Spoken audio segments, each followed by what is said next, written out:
আপনি দেখছেন Padma news 24.com এর টপ ট্রেন্ডস। সাথে আছি আমি অনিন্দিতা প্রজ্ঞা।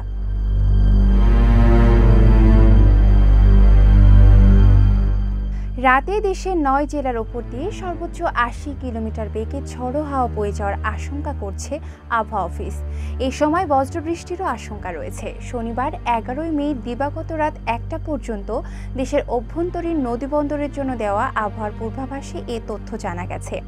আবহাওয়াবিদ মোহাম্মদ ওমর ফারুকের জারি করা সতর্কবার্তায় বলা হয়েছে, ফরিদপুর, যশোর, খুলনা, বরিশাল, কুমিল্লা, পটুয়াখালী, নোয়াখালী, চট্টগ্রাম ও কক্সবাজার অঞ্চলের ওপর দিয়ে পশ্চিম বা উত্তর পশ্চিম দিক থেকে ঘন্টায় ৬০ থেকে ৮০ কিলোমিটার বেগে ঝড়ো হাওয়া বয়ে যেতে পারে। একই সঙ্গে বৃষ্টি বা বজ্রবৃষ্টির আশঙ্কা রয়েছে। এসব এলাকার নদীবন্দরগুলোকে ২ নম্বর নৌ হুঁশিয়ারি সংকেত দেখাতে বলা হয়েছে।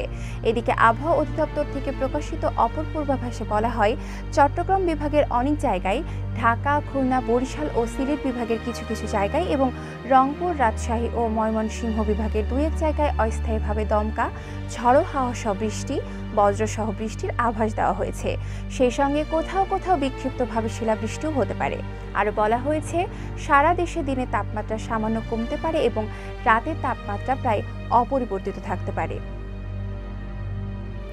পদ্মা নিউজ 24.com এর নিয়মিত আপডেট ভিডিও পেতে আমাদের ইউটিউব চ্যানেলটি সাবস্ক্রাইব করে বেল আইকনটি ক্লিক করে রাখুন। ফেসবুকে আমাদের ফলো করুন facebook.com/poddanews24।